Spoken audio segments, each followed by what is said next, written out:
Quanta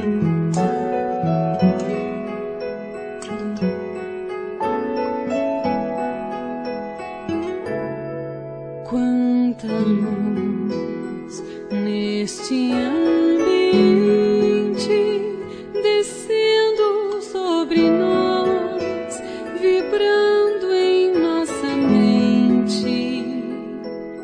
Quanta luz, pois assim em prece, como a alma cresce aos olhos de Jesus.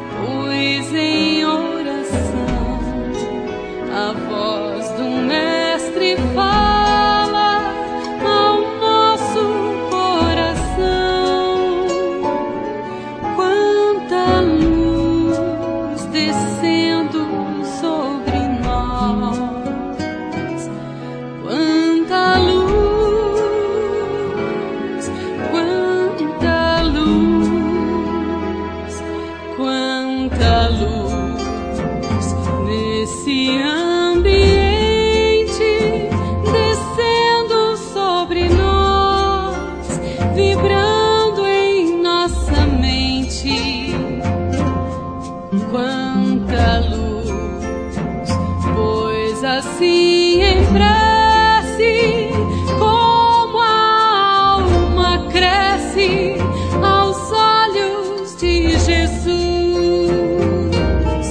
Quanta luz, pois em oração a voz do Mestre fala ao nosso coração. Descendo sobre nós, quanta luz, quanta luz, quanta luz, descendo sobre nós, quanta luz, quanta luz.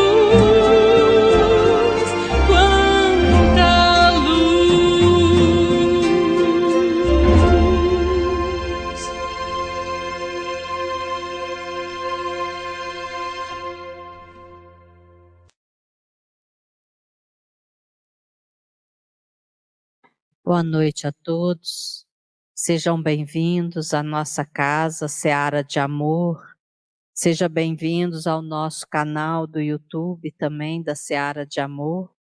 Vamos iniciando hoje mais uma reunião e nesse momento vamos rogando a Jesus, nosso Mestre, esse mensageiro da luz, esse Mestre, para que possamos nesta noite receber as energias que precisamos, para que elas possam fazer morada em nossos corações, adentrando a nossa alma e permitindo, Senhor, a saúde do nosso corpo físico. Ampara-nos, edifica-nos no bem e no amor.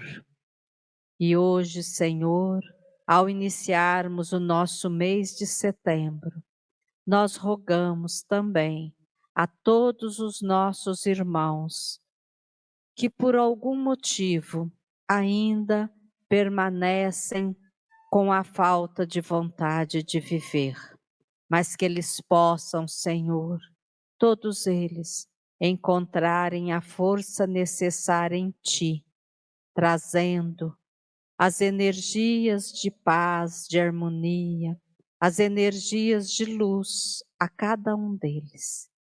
Obrigada, Senhor, permaneça conosco hoje e sempre, que assim seja. Na noite de hoje nós temos o nosso companheiro Patrick, do Centro Espírita Fonte Viva, nosso amigo, que vem trazer nessa noite a lei de amor.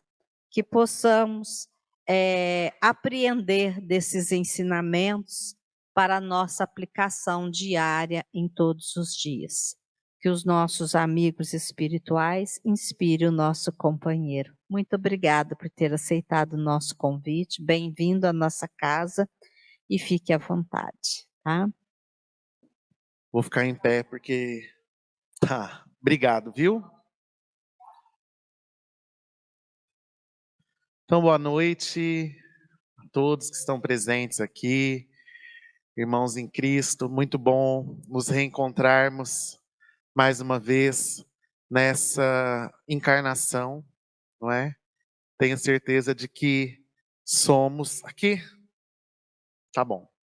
Tenho certeza de que somos irmãos e já vivemos anteriormente em outras vidas, já nos encontramos, tenho certeza disso. E agora estamos aqui novamente, né? Para falarmos um pouco, refletirmos um pouco sobre a lei de amor. Antes de tudo, eu gostaria de me lembrar, né? E de contar a vocês o que me inspirou esse tema, lei de amor. Eu gosto muito de perceber as sugestões que a espiritualidade, que o mundo mesmo, vem nos trazendo, vem me trazendo, principalmente no dia a dia. Quando nós nos colocamos de olhos bem abertos, quando nós estamos numa atitude receptiva, nós começamos a perceber, e eu sou uma pessoa muito intuitiva, né, a gente começa a olhar e começa a perceber que o mundo, que a espiritualidade, que tudo começa a nos dar sinais. Então, eu fui a uma livraria. Nessa livraria, esse livro aqui, ele saltou às minhas vistas. Ele se chama Tudo sobre o Amor. E é de uma ativista estadunidense chamada Bell Hooks. E a Bell Hooks, ela é uma mulher lutadora, uma mulher professora, né, uma mulher negra que conseguiu furar uma bolha social e conseguiu falar nas universidades estadunidenses sobre temas que até então, na época em que ela falava, eram temas não permitidos. Ela falava então sobre o papel da mulher na sociedade, ela falava sobre o papel dos negros na sociedade, sobre o protagonismo negro.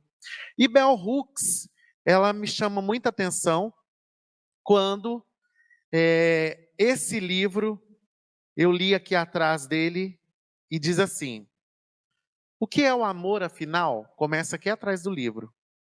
Será esta uma pergunta tão subjetiva, tão opaca? Para Bell Hooks, quando pulverizamos seu significado, ficamos cada vez mais distantes de entendê-lo. Neste livro, a autora procura elucidar o que é de fato o amor, seja nas relações familiares, românticas e de amizade, ou na vivência religiosa.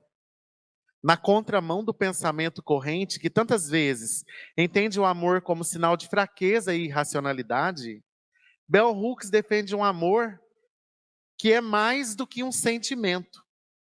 É uma ação capaz de transformar o niilismo, a ganância e a obsessão pelo poder que dominam nossa cultura. É através da construção de uma ética amorosa que seremos capazes de edificar uma sociedade verdadeiramente igualitária, fundamentada na justiça e no compromisso com o bem-estar coletivo. E quando eu peguei essa quarta capa do livro e li, eu falei, peraí, parece que isso vai ao encontro do que o Espiritismo, do que o Livro dos Espíritos, do que o Evangelho entende por amor. Porque quando nós começamos a entender que o amor e a lei de amor, né, que está lá no livro, no Evangelho segundo o Espiritismo, eu vou ler no final, o trecho Lei do Amor que está no Evangelho segundo o Espiritismo. Quando nós começamos a entender que o amor, ele não é apenas um sentimento, tanto que eu evitei colocar coraçãozinho e coisa vermelha ali. Porque quando fala amor, a gente já pensa em coraçãozinho, aquela coisa muito, né? E o amor não é isso. Para o Espiritismo, o amor não é isso. E a Bell Hooks, ela fala que o amor implica ação. Não adianta nada você falar para a pessoa se eu te amo, se quando a pessoa está lá deitada na cama e pede um copo d'água, naquela preguicinha, você não levanta para pegar o copo d'água, né? De repente, isso não é uma manifestação de amor. Então, a manifestação de amor se encontra muito mais na ação do que na palavra. Não é? Coisa mais gostosa. Mãe não nega copo d'água para filho, nega. A minha mãe não nega. Se eu estiver deitado na cama, posso ter acabado de vir da cozinha e falar, ai mãe, tô com uma sede. Ela fala, peraí que eu vou buscar um copo d'água. E busca. Não é? Então, o amor implica essa ação. E eu vou então passar adiante para que nós possamos entender o que é o amor na moral cristã, na moral judaico-cristã e espírita. Que essa concepção de amor, ela vai caminhando, ela vai se modificando conforme o homem vai se modificando. O que nós podemos ver aí é um fato que Jesus, 3 dias após ter ressuscitado, ele tem um encontro com Simão Pedro. E ele diz assim para Pedro, ó. E depois de terem jantado, disse Jesus a Simão Pedro, Simão, filho de Jonas, amas-me mais do que estes? E ele respondeu, sim, Senhor, tu sabes que eu te amo. Disse-lhe Jesus, apacenta os meus cordeiros. Tornou a dizer-lhe segunda vez, Simão, filho de Jonas, amas-me? Tu me amas? Disse-lhe, sim, Senhor, tu sabes que eu te amo. Disse-lhe Jesus, apacenta as minhas ovelhas. Disse-lhe terceira vez, Simão, filho de Jonas, amas-me?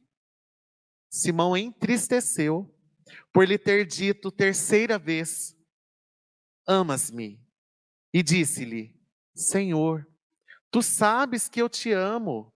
Jesus disse-lhe, apacenta as minhas ovelhas. Jesus não falou, vem cá me dar um abraço. Você me ama? Amo. Vem cá me dar um beijo. Vem cá me dar um abraço. Não. Jesus falou, você me ama? Sim. Então trabalha. Vai apacentar as minhas ovelhas. E o Pedro é bonitinho, né? Porque ele fica chateado, porque Jesus pede para ele 3 confirmações. Mas ele esqueceu que ele negou Jesus 3 vezes, né? E Jesus, ele era terrível. Ele falava, me negou 3 vezes? Vai ter que falar que me ama 3 vezes. E aí foi o que ele fez. E então, nós temos essa ação de Jesus. Jesus, o amor de Jesus, e o amor que Jesus pergunta a Pedro, Pedro, tu me amas? Amo. Então apacenta as minhas ovelhas. Vai cuidar do meu rebanho, Pedro. E aí nós vemos, né, quando eu vi essa definição de amor que convida à ação, eu lembrei dessa cena na hora, na Bíblia. Que o amor de Jesus nos convida à ação. Nesse livro aqui, a definição de amor é bem diferente. Quando nós perguntamos o que é o amor, nós vemos aí que vários poetas já tentaram definir o que é o amor. Né? O próprio apóstolo Paulo, no Evangelho, tenta definir o que é o amor. Mas essas definições são sempre definições muito não sólidas. Por exemplo, o poeta diz, amor é fogo que arde sem se ver, é ferida que dói e não se sente, é um contentamento descontente, é dor que desatina sem doer. Aí o Renato Russo até fez a música, né? Paulo fala, né? Ainda que eu falasse a língua dos anjos e dos homens, se não tivesse o amor, seria como o sino que toca ou um chocalho que sibila. Mas essa definição de amor é uma definição que me tirou do chão. Vejam, o que é o amor? É a vontade de se empenhar ao máximo para promover o próprio crescimento espiritual ou de outra pessoa. De novo, é a vontade de se empenhar. O que é empenhar? Se esforçar ao máximo para promover o próprio crescimento espiritual ou o de outra pessoa. Quem fala isso é um psiquiatra chamado M. Scott Peck. Essa definição está nesse livro aqui. Eu não comprei na livraria espírita, não. Essa autora, ela não é uma autora cristã espírita, não. É uma autora de livros de uma livraria normal. Comprei lá no Ribeirão Shopping esse livro. E aí, quando nós começamos a ver que uma autora que não tem comprometimento moral, espírita, cristão, fala que o amor é a promoção do próprio crescimento espiritual de outra pessoa, eu comecei a me dizer, a coisa está ficando séria. Porque na nossa sociedade, até os autores que não têm compromisso com o espiritismo, estão percebendo a importância do crescimento espiritual e do crescimento espiritual do outro também. Quando nós olhamos a continuação, diz assim: o amor é o que o amor faz. Amar é um ato da vontade, isto é, tanto uma intenção quanto uma ação. A vontade também implica a escolha. Nós não temos que amar, nós escolhemos amar. De novo, Pedro, tu me amas? Tem umas traduções, essa tradução que eu peguei aqui, eu não sei de que Bíblia que é, mas tem umas traduções que são mais poéticas, né? Quando você fala assim, Jesus fala, Pedro, tu me amas? Pedro fala, Senhor, tu sabes que eu te amo. Apacenta as minhas ovelhas. O amor é uma intenção e uma ação. Tu me amas? Sim. Apacenta as minhas ovelhas. Nós não temos que amar, nós escolhemos amar. Tu me amas? Te amo. Quando você fala eu te amo, você escolheu dizer eu te amo. Pedro poderia falar, não, Senhor, não te amo, não dá mais. A partir de agora eu vou tocar minha vida sozinho. Não precisa levantar a mão, mas quantas vezes nós já fizemos isso na nossa vida? Não, Deus, ó, até aqui o Senhor vem. Daqui para cá, o Senhor deixa que eu toque sozinho. Então, quando nós olhamos Jesus falando de amor, mais uma vez, nós vamos ver que o amor ele tem que ser integral, inteiro. Os fariseus estavam buscando motivo para incriminarem Jesus. Moisés, ele escreveu 613 leis. Além das 10 que nós já sabemos, que são os 10 mandamentos famosos, outras 603 leis foram escritas por Moisés. Por quê? Moisés, ele era o líder de uma tribo. Era um povo tribal mesmo. Não era um povo assim que ficava escutando palestra, não.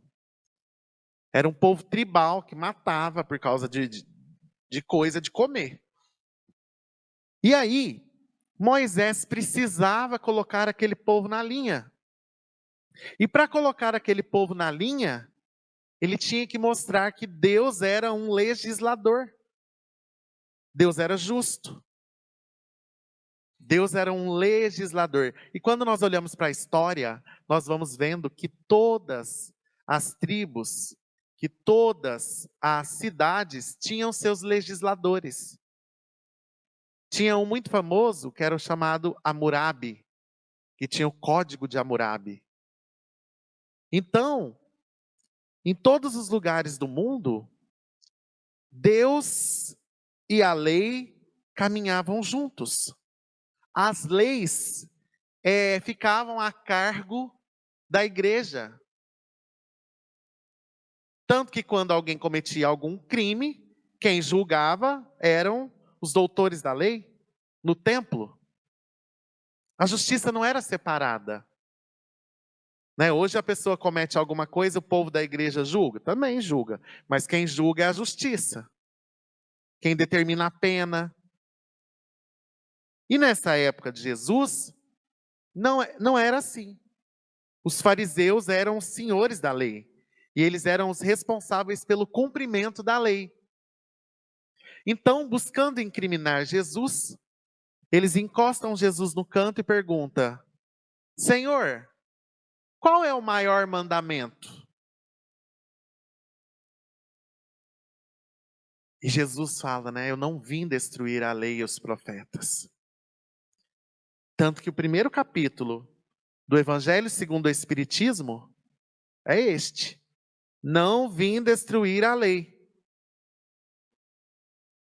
E Jesus fala assim: amarás o Senhor teu Deus com todo o teu coração, com toda a tua alma e com toda a tua mente.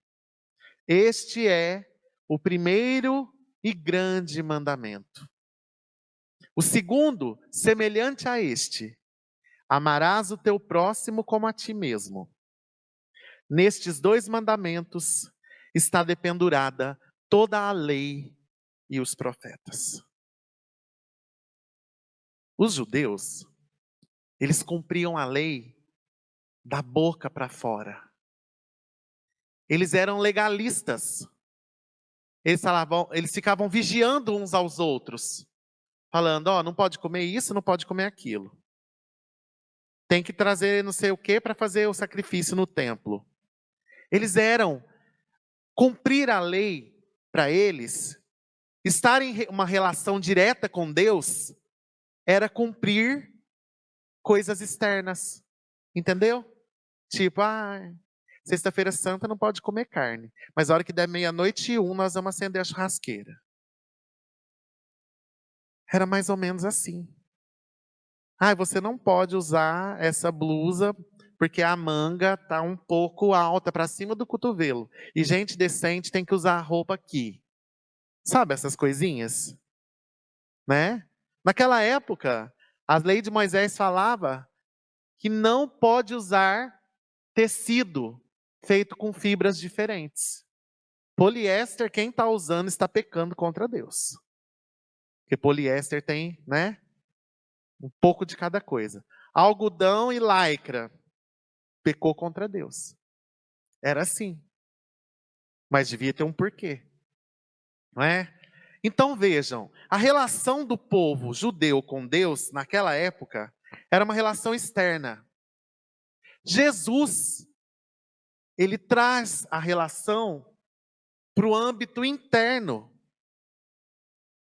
Jesus fala: amarás o Senhor teu Deus com todo o teu coração, sentimentos, com toda a tua alma, espírito, e com toda a tua mente, pensamentos. Os fariseus ficavam brigando com os samaritanos, porque os samaritanos louvavam a Deus em outro monte. Eles falavam: não, tem que louvar a Deus lá em Jerusalém. Lá no templo de Jerusalém. Se você não for no templo de Jerusalém, Deus não vai acolher o seu louvor. Jesus fala o quê?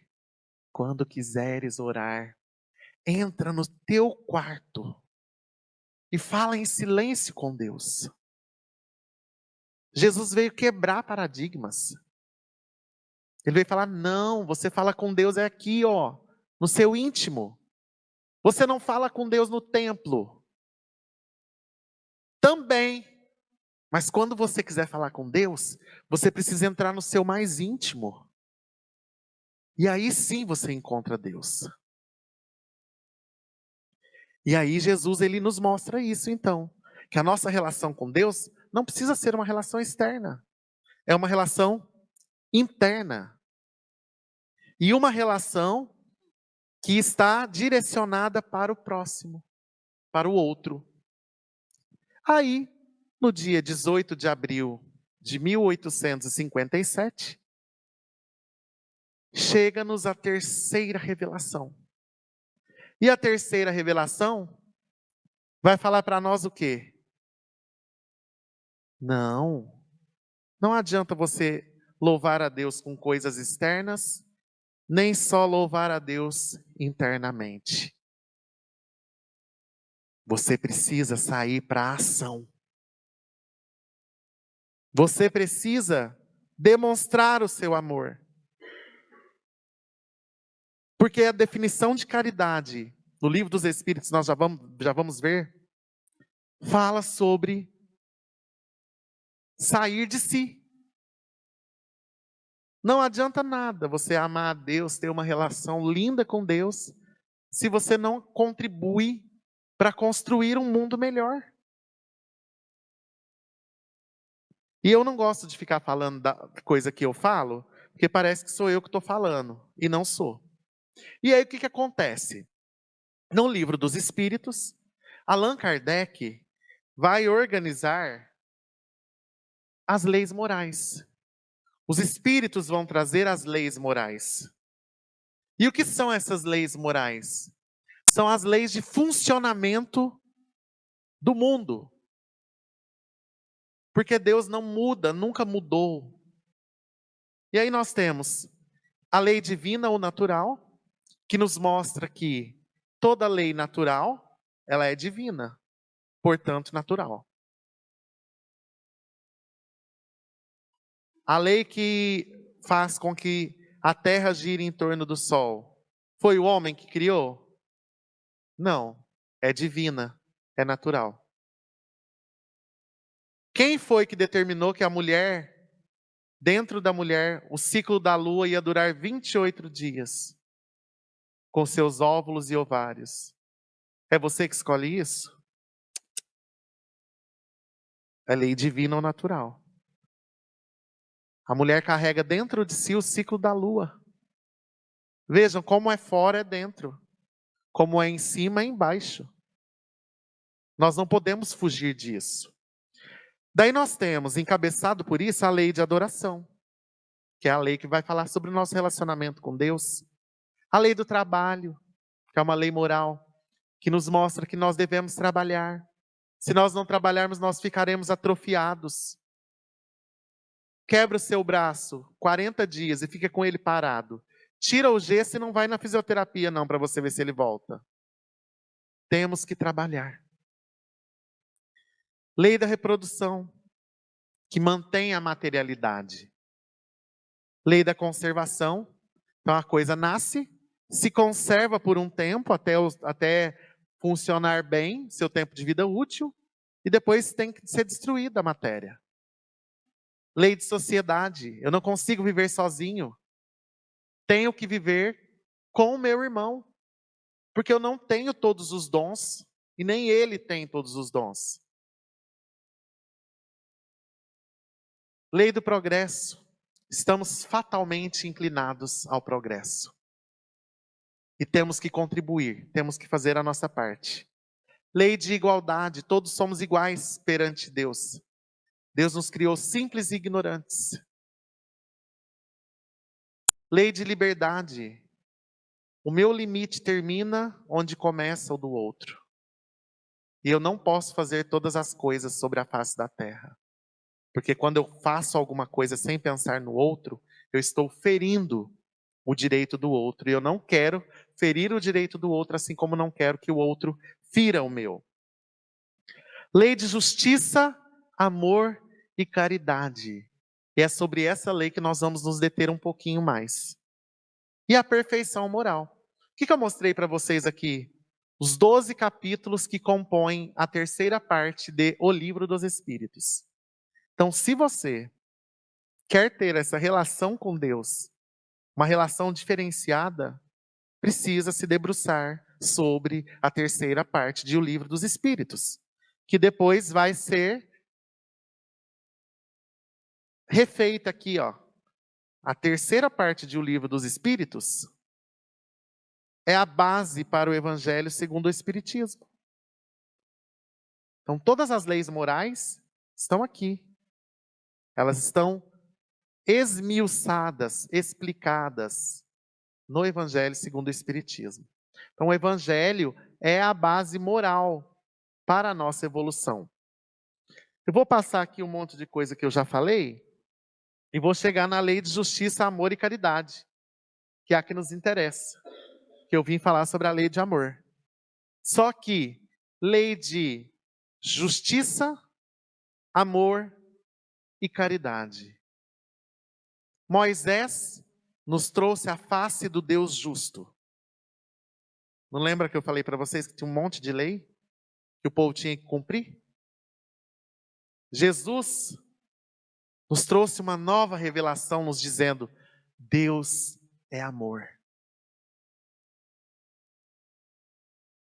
E os Espíritos, com a publicação de O Livro dos Espíritos, do Evangelho, veio nos dizer: de nada adianta você amar a Deus, se amar, se esse amor não é traduzido em caridade, se esse amor não se volta para o próximo.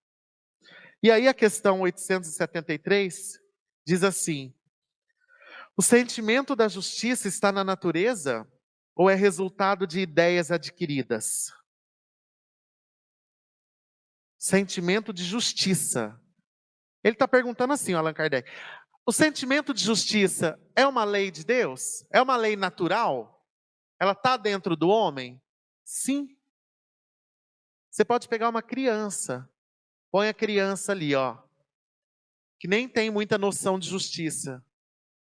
Aí você pega um bichinho lá, sei lá, um cachorrinho, quebra a cabeça do cachorro na frente da criança para você ver.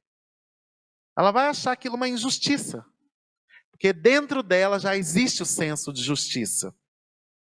E aí, diz assim: está de tal modo na natureza que vos revoltais à simples ideia de uma injustiça. Sem dúvida, o progresso moral desenvolve esse sentimento, mas não o dá.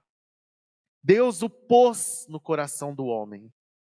Eis porque encontrais frequentemente, em homens simples e incultos, noções mais exatas da justiça do que entre pessoas de muito saber.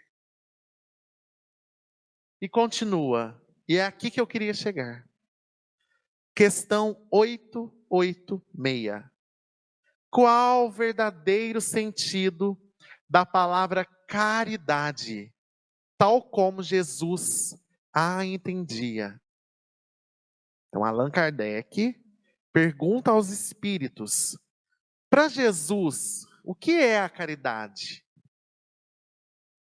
Respondem os espíritos: benevolência para com todos, indulgência para as imperfeições dos outros, perdão das ofensas.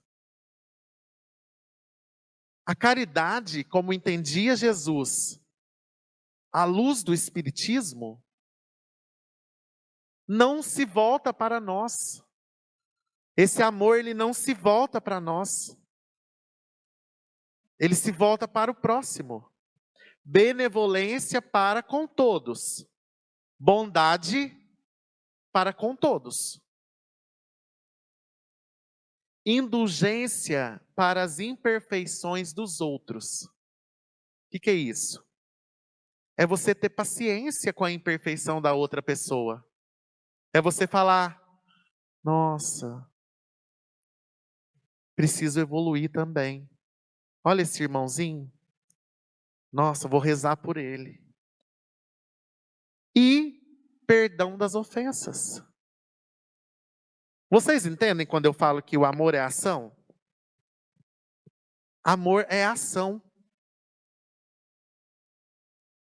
O comentário à questão é o seguinte: o amor e a caridade são o complemento da lei de justiça, pois amar o próximo é fazer-lhe todo o bem que nos seja possível e que desejaríamos que nos fosse feito.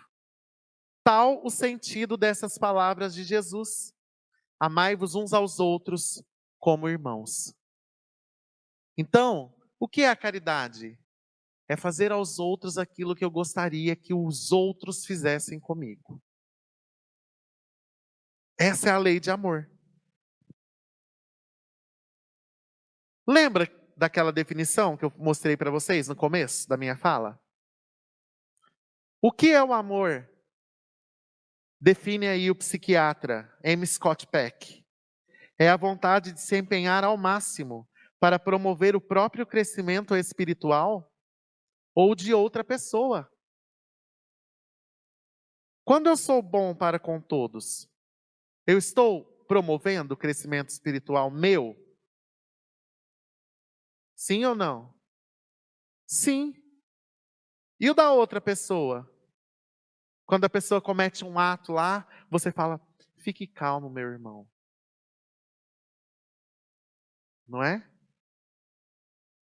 Quando eu tenho indulgência para com a imperfeição dos outros, eu estou promovendo o crescimento espiritual daquela pessoa? E o meu? Sim. E quando eu perdoo as ofensas? Também. Então, nós não podemos nos esquecer de que amor é ação. Não adianta só falar, eu perdoei. Não é? Eu preciso ir lá pedir perdão. A questão 918 nos diz assim: por que sinais se pode reconhecer no homem o progresso real, que deve elevar o seu espírito na hierarquia espiritual? Nós estávamos até brincando ali, né? Na hora que eu cheguei, que eles falaram, olha, um ser de luz chegando, né? Falei, na próxima encarnação eu não estarei mais aqui, aproveitem da minha convivência, porque eu já estarei em outro plano hierárquico espiritual. Quem não quer? Não é? Todo mundo quer, mas querer é poder. Eu tenho que fazer por onde? Olha o que responde, ó. Os espíritos respondem. O espírito prova a sua elevação quando todos os atos de sua vida corpórea representam a prática da lei de Deus e quando compreende antecipadamente a vida espiritual. Então, como que eu sei que o espírito é elevado? Ele cumpre a lei de Deus fielmente. E aí, eu deixei vários exemplos da lei de Deus aí. Tem segundo Jesus, segundo Moisés, segundo os espíritos. Vocês podem escolher depois. Só as leis morais, os 12 capítulos da terceira parte do livro dos Espíritos, deixa assunto aí para vocês. E compreende antecipadamente a vida espiritual. Será que eu já compreendo a vida espiritual? Antecipadamente? Ou eu estou deixando para depois? Eu gostava de ver minha avó, quando alguém morria, ela falava, nossa, era uma pessoa tão boa. Não era nada. Né? Ai, nossa, tá com Deus. Não tá, não. Essa pessoa com Deus, para chegar a Deus, meu filho, ó, questão 100 do Livro dos Espíritos, tem que progredir lá. Ai, que Deus deu descanso eterno. Descanso? Nós estamos submetidos à lei do trabalho. Espírito desencarnado trabalha tanto quanto ou mais que espíritos encarnados. Então, quando nós nos apegamos às leis morais, nós vamos entendendo a vida, né? E entendendo que quando a gente fala para a pessoa, tá com Deus, é um consolo para a pessoa, né? Que a gente não vai chegar também já falando, não está com Deus não, porque era uma pessoa difícil, era uma pessoa que não praticava o bem, deve estar no mínimo chegando lá no nosso lar. Que eu não quero ir para o nosso lar, porque eu não quero ir para o umbral. Tem gente que fala, quando eu morrer eu quero ir para o nosso lar, né? Eu não quero. E aí, a questão que eu mais gosto, que quem estava na minha fala da outra vez, sabe, que é a 919. Qual o meio mais prático e eficaz que tem o homem de se melhorar nesta vida e de resistir ao arrastamento do mal? Vocês sabem? Qual é o meio mais fácil de o homem se melhorar nessa vida? Conhece-te a ti mesmo. Reforma íntima. Como que está a sua reforma íntima? Né? Como que está a sua reforma íntima? E aí, eu trouxe uma musiquinha para eu encerrar a minha fala. Mas antes eu quero ler aqui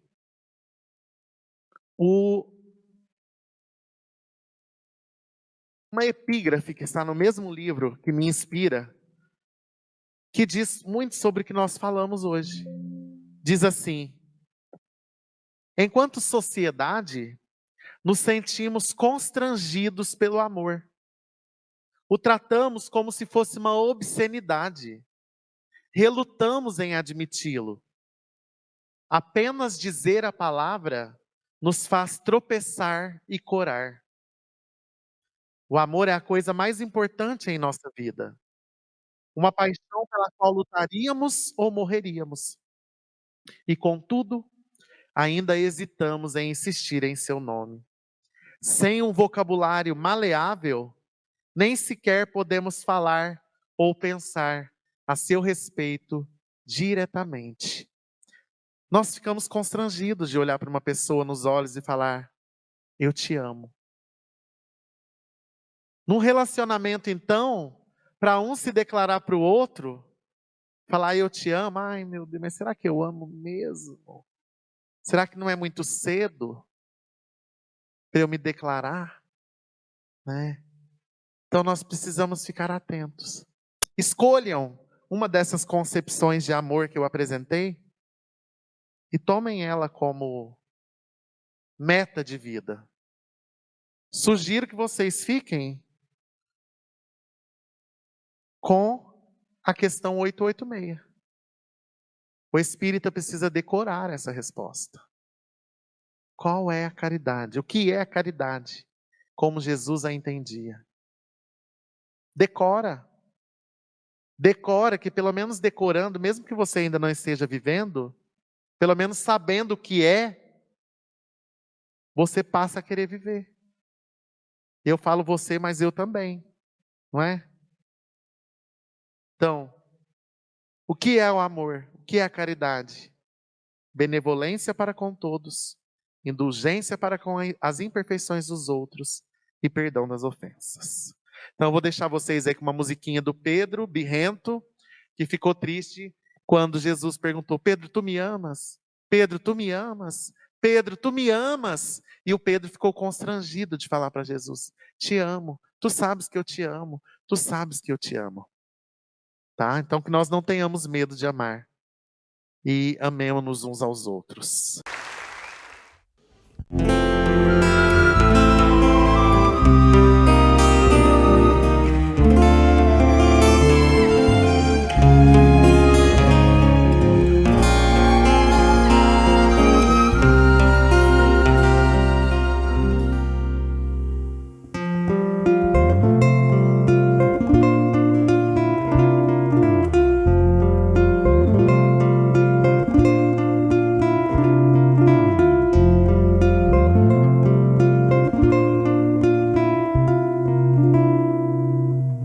Vem que eu te farei um pescador de homens. Se perseverares, serás cefas, pedra, e onde a agonia do vazio medra, frutificarás a mitigar a fome. Quero ir contigo, mas receio as águas. Temo afundar enquanto vais andando. Se no horto já pressentes tuas chagas, eu, Tiago e João ao chão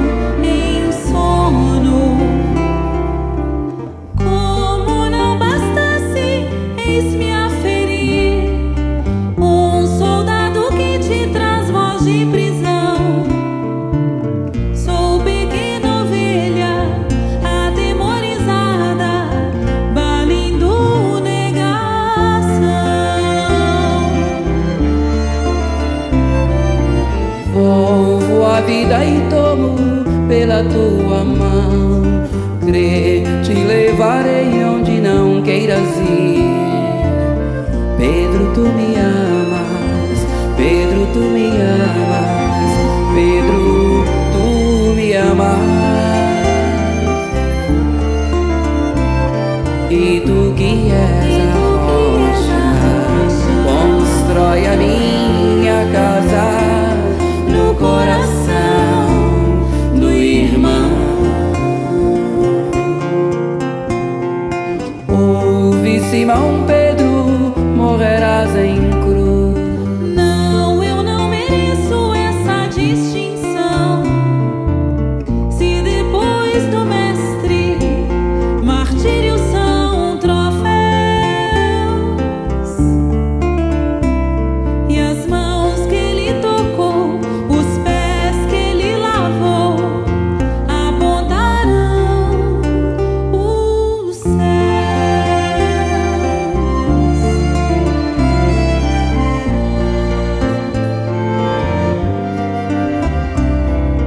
Volvo a vida e tomo pela tua mão. Crê, te levarei onde não queiras ir. Pedro, tu me amas, Pedro, tu me amas, Pedro, tu me amas.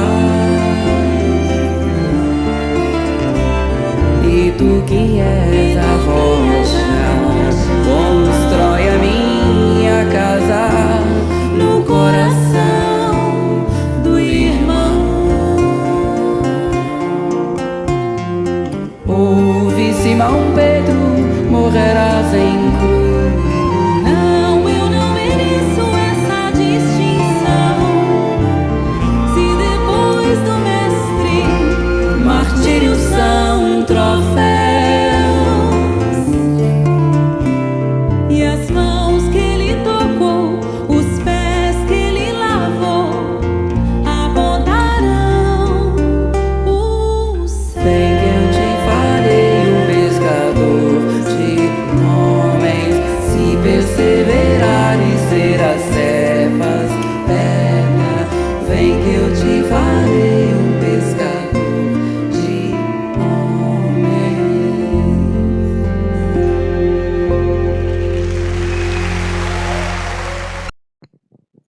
Boa noite a todos. Também boa noite aos nossos amigos e companheiros que nos acompanham pelo nosso canal no YouTube. Como que a gente é imperfeito? A cada palestra que é transmitida aqui da nossa casa, a gente compreende, né, como que é distante o caminho da perfeição. E eu confesso para você, Patrick, essa sua palestra mexeu comigo. E para finalizar essa palestra, aí já tem uma outra mensagem também que me ajudou a entender que como eu sou imperfeito. Emmanuel nos diz o seguinte: para que a nossa alma se expanda sem receio, através das realizações que o Senhor nos confia, não basta um imperfeito amor. Amor que estipula salários de gratidão ou que se isola na estufa do carinho particular, reclamando atendimento alheio. É necessário rendamos culto ao perfeito amor, que tudo ilumina e a todos se estende sem distinção.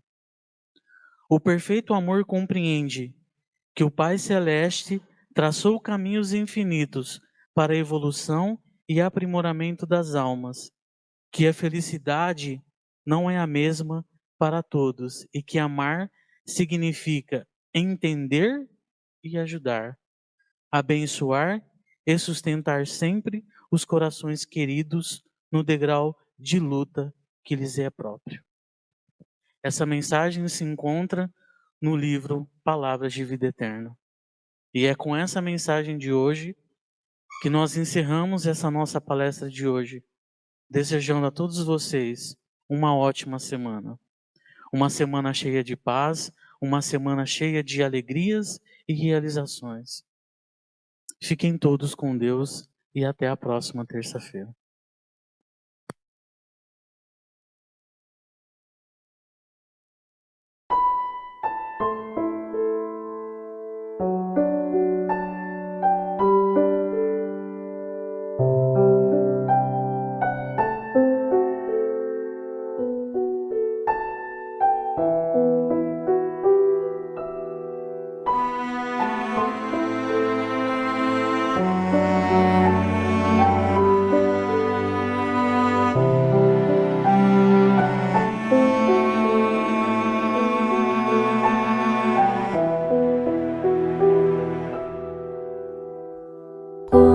Estiveres agora, nosso bom Deus te guarde. Como estiveres pensando, nosso bom Deus te use. Onde te encontres na vida, que Deus te ilumine. Com quem esteja seguindo, nosso Senhor te guie. No que fizeres tu, peço ao bom Deus que possa te amparar. E em cada passo teu, a mão de Deus virá te abençoar.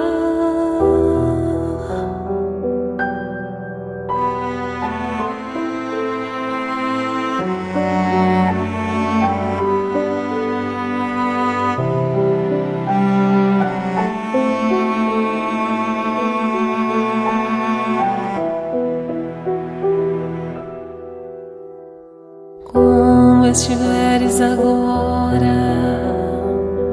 nosso bom Deus te guarde. Como estiveres pensando, nosso bom Deus te use. Onde te encontres na vida, que Deus te ilumine. Com quem esteja seguindo, nosso Senhor te guie. No que fizeres tu,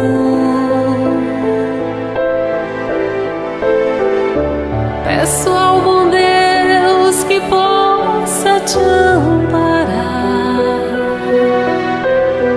E em cada passo teu,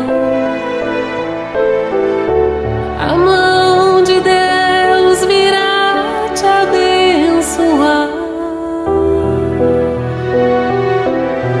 No que fizeres tu,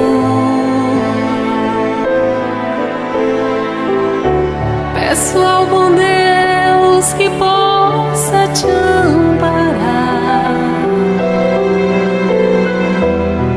E em cada passo teu, a mão de Deus virá te abençoar.